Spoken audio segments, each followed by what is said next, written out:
Wendy Capewell, an experienced counsellor and psychotherapist. I work with so many people who feel that they're the only ones struggling with the issues that they share with me. Possibly, like many of you, they feel so alone. And so the aim of this podcast is to talk to guests who have their own stories to share, their experience of the struggles that they've been through, or maybe they're continuing to live with, offering their insights as well as their inspiring journey. So let me introduce my guest.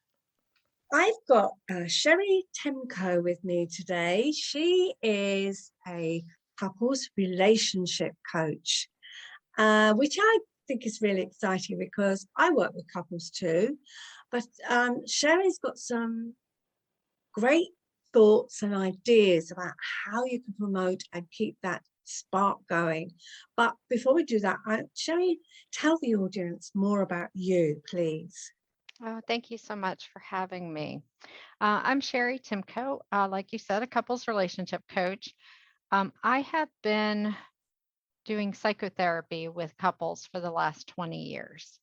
And I recently added a new way of working with couples. I wanted to take that expertise out of the therapy room and really bring that to a much broader audience where people can access that and learn the things that I've learned from all these years of working with couples. So I have started doing coaching with couples, and I'm working on some programs that hopefully will unfold in the new year. You know how those new projects, you always get started and you never know which are going to really take hold and be that thing that's exciting and works out. So all of that's kind of in the works. That sounds interesting. So tell me, what's different about this new way of working as against psychotherapy?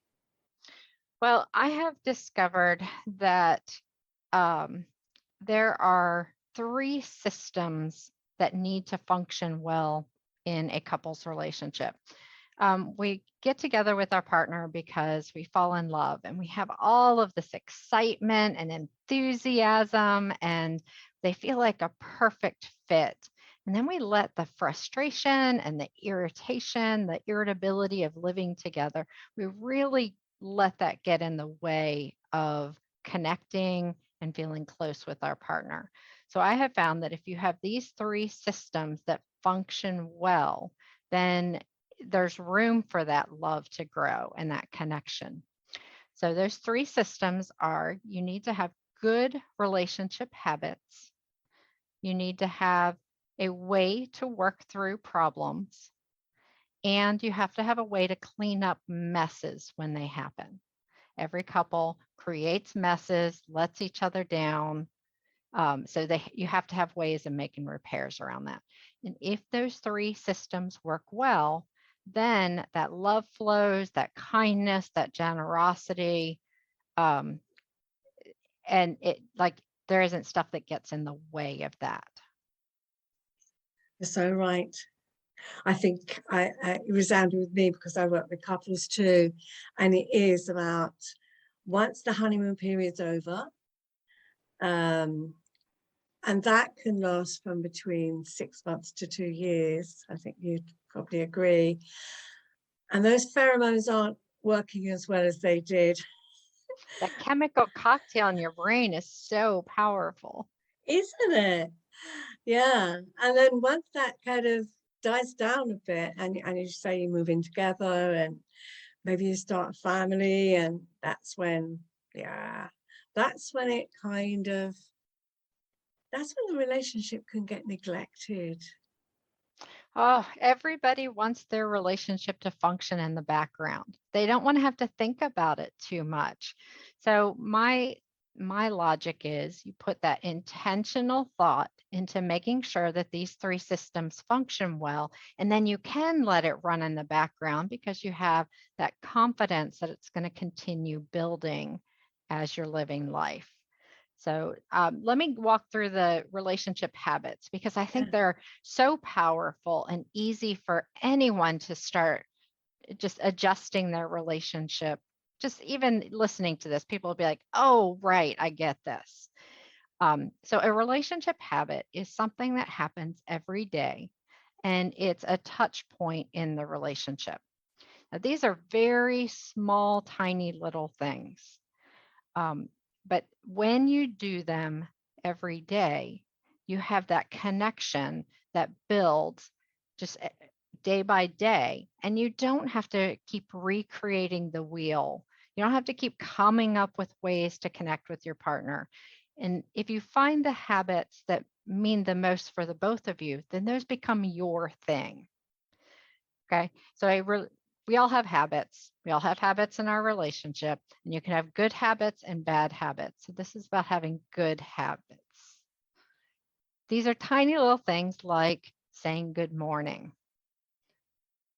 saying goodbye before you leave for work, getting your partner a cup of coffee, regularly sending a text at some point during the day, having dinner together, having some time to talk with each other in the evening, having a way of saying goodnight at the end of the evening.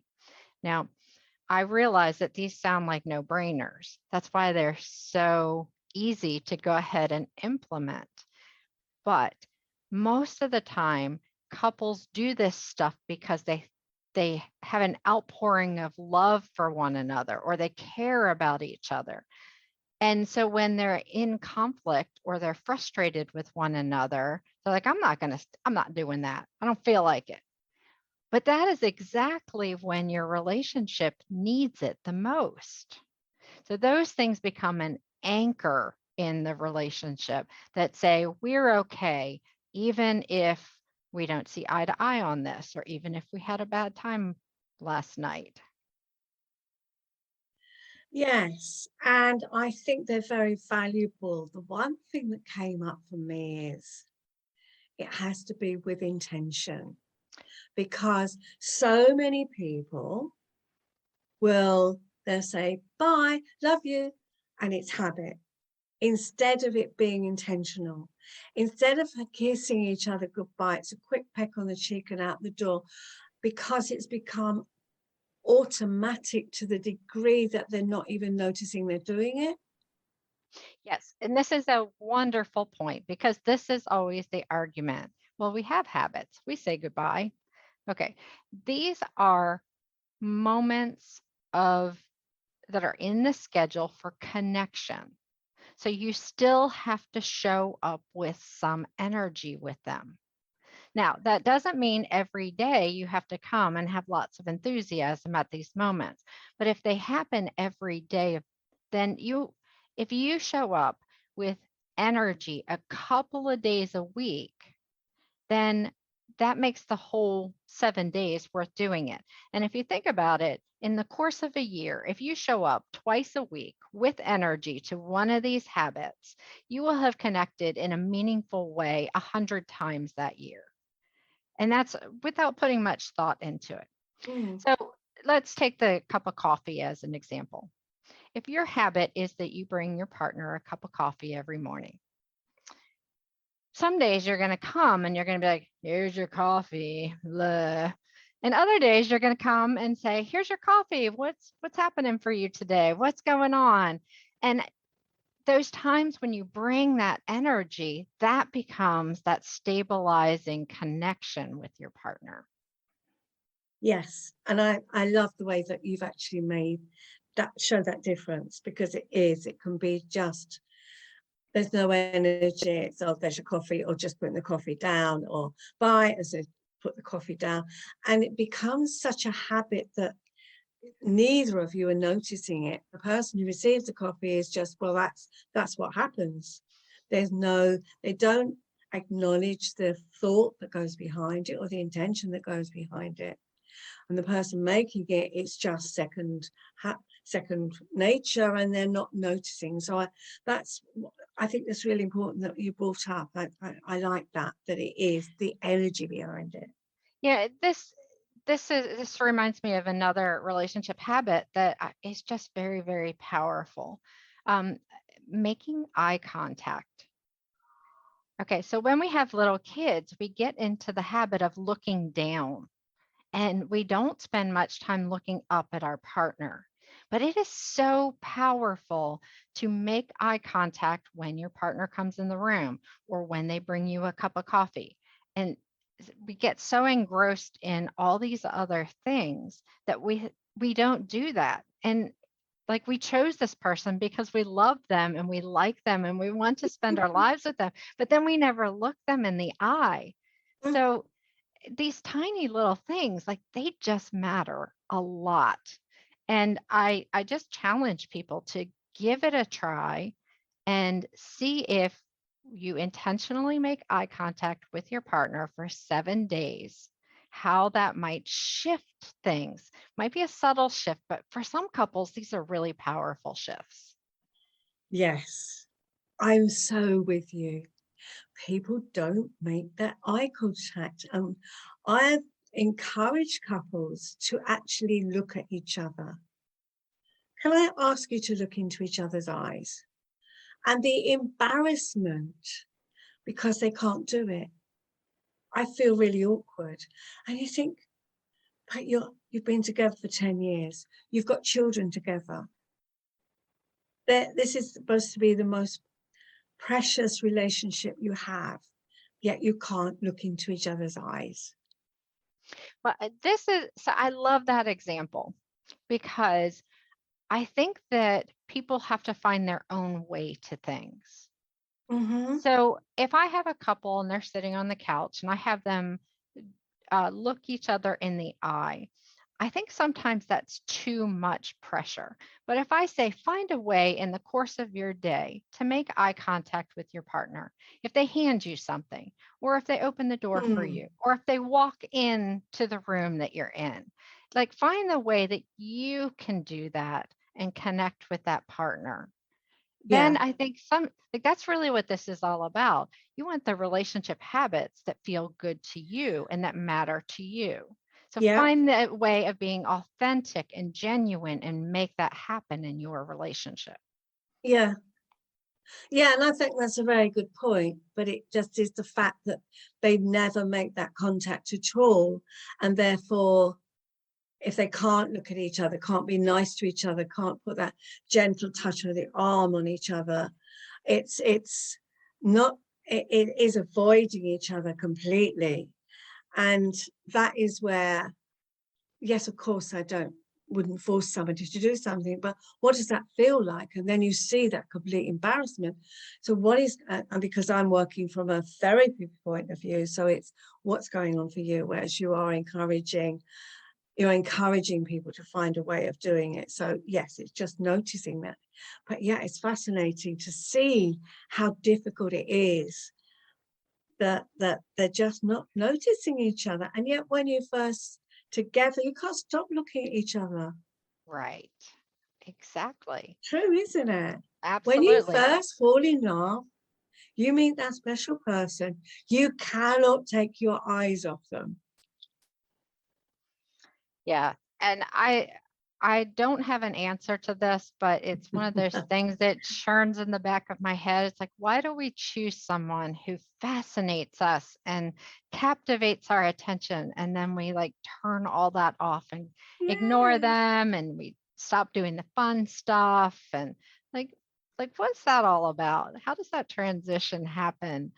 But it happens exactly. normally for lots of us. So obviously there's something to that.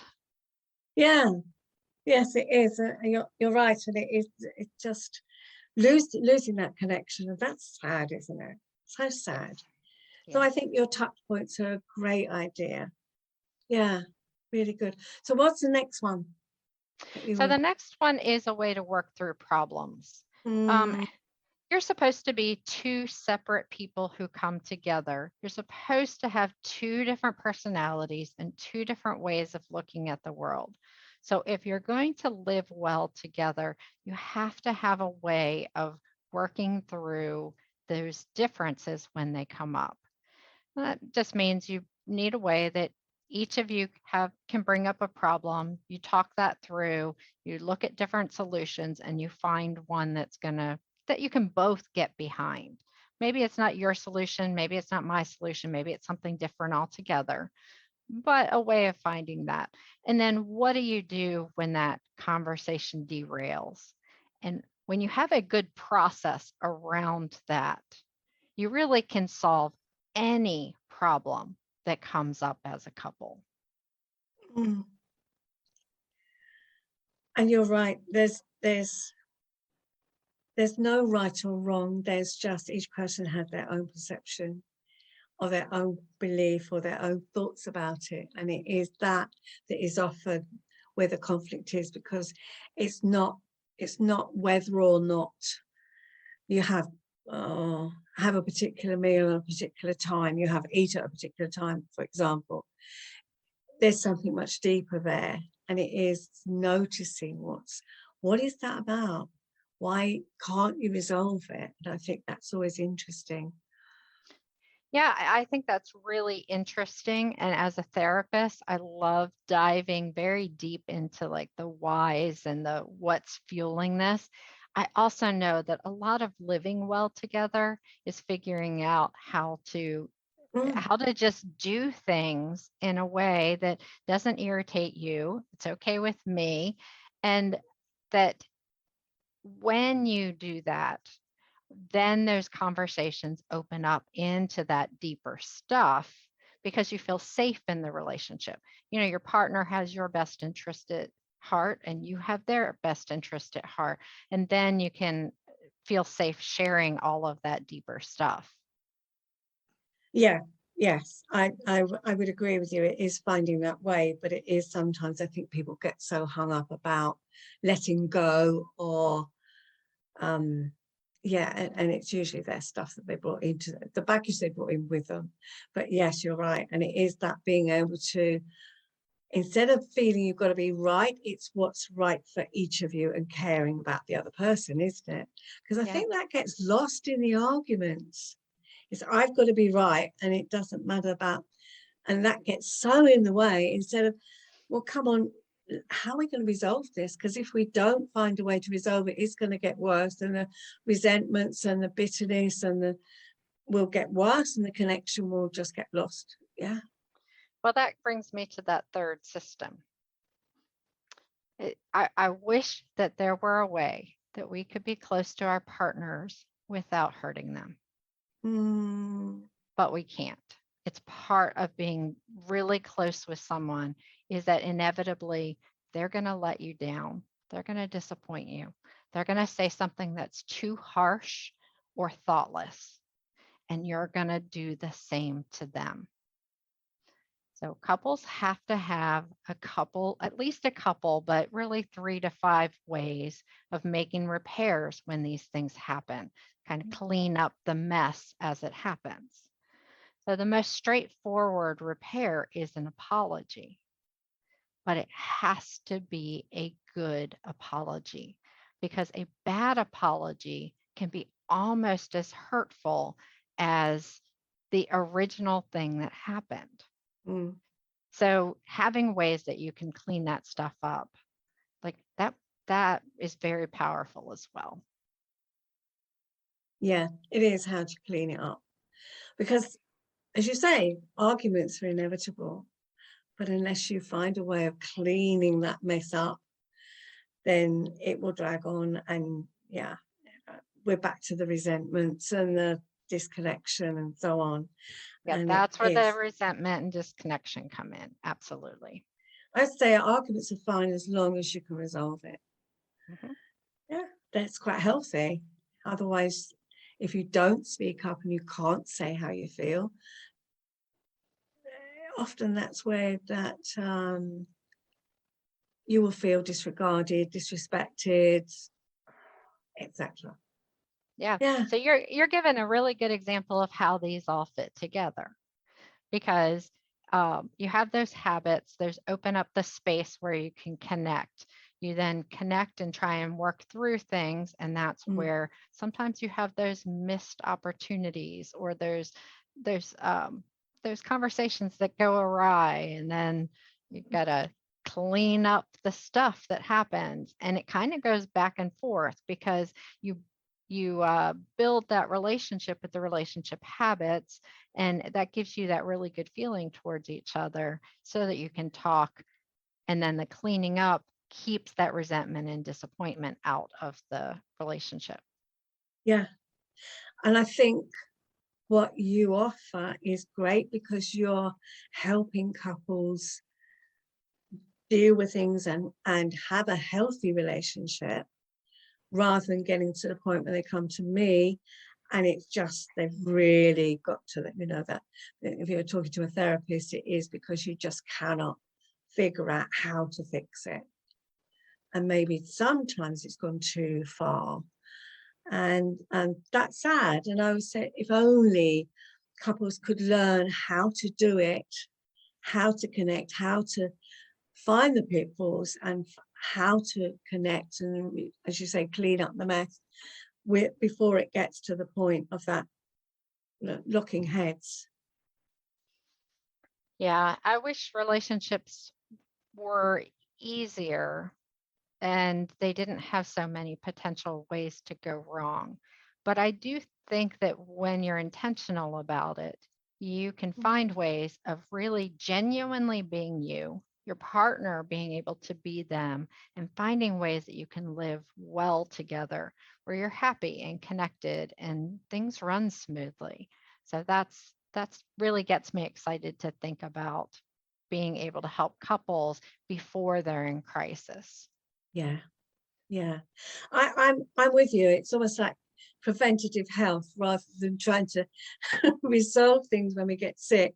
So much better if we can have preventative um, tactics and ways of preventing it getting to that point, isn't it? So yeah, I completely agree with you. We need more Cheris in the world to Oh, help thank you. people. Well, I think we both play our part because I've done therapy with couples long enough to know that there's lots of couples are going to wait too long, and then they're going to be in a desperate situation and they're going to need someone who can really help them untangle that mess and Mm, and give them that roadmap back to healing. yeah. Yes, it's just it would be so much better if we could do the preventative stuff and guide couples before they got to that point. Yeah, but yeah. But yeah, sometimes couples do come earlier. They go, things just this, just something not quite working. And then I think that's so much better. Don't leave it too long. I always think, don't leave it until you're in crisis. Yeah, Um, okay. So this is a really important point. Let me just throw this out there. If mm, you want to know if your relationship is going to be in trouble in the future, think about how that cycle happens and what the worst part of that cycle looks like. Are you really agitated and irritated and frustrated with each other? And do you go through these cycles where you keep getting back into that? Well, that will eventually, for most couples, end up in some sort of relationship crisis. So if you can break that cycle before it goes on too long, then you can prevent some of the very painful things that can happen later. yeah, that's such great advice. Such great advice. I think it is awareness, isn't it? And I think doing things with intention, Yes. you say that is so important. Um, yes, saying goodbye, bye. And there is no, it's just habit. And as you say, there's no real, I wouldn't say power, but that wasn't the word you used. It was something else, wasn't it? You said really with good intention, but there was something with, it, what was the word you used? And I can't remember. I have a hard time repeating my words. Exactly. I don't remember what word I used, You said, but it yeah, had when you energy, intention that was it, with to energy. energy. That was the word I was looking for, and I couldn't think about it. So yeah, it's with energy, and I think good energy and good intention. I think Yeah. that makes all the difference. And it's same for all of us. If you wake up in the morning and you have that sense of this is going to be a good day, let's have put some energy into things. That makes such a difference to us, doesn't it? Anyway, yeah. Well, the Gottmans talk about a 6-second kiss. Now, a 6-second Yeah. kiss you have to actually commit to. You're there, you're in it. Now, a 6-second kiss doesn't mean we're going to end up in the bedroom. It just means I am actually connected to you. But if you don't like the 6-second kiss, there's the 20-second hug. A 20-second hug is long enough for your partner, their physiology to relax. You can feel that shift in a person when you give them a good hug.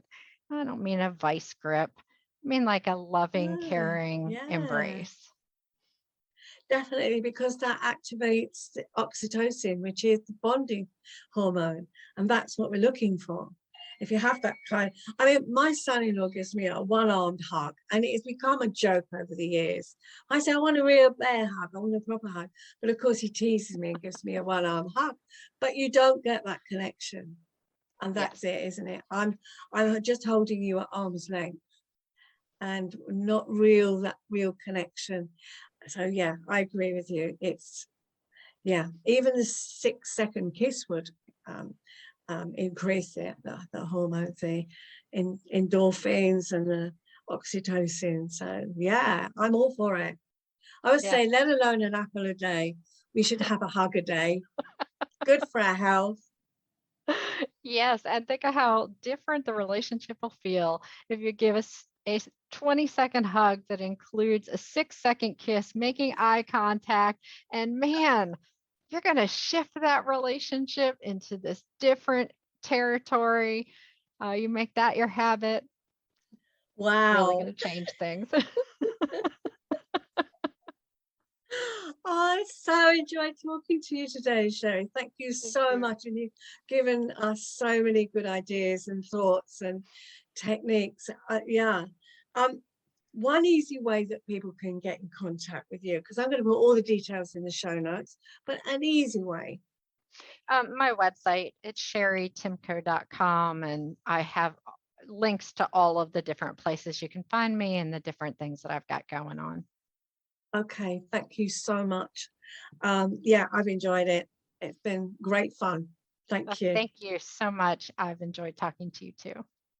I hope you found this episode interesting as well as helpful. And you can find out more about my guest by going into the show notes. If you'd like to learn more about me, then go to my website, wendykatewell.co.uk. And there you can also book a call and find out how you can work with me. In the meantime, take care of yourself. Until next time, bye.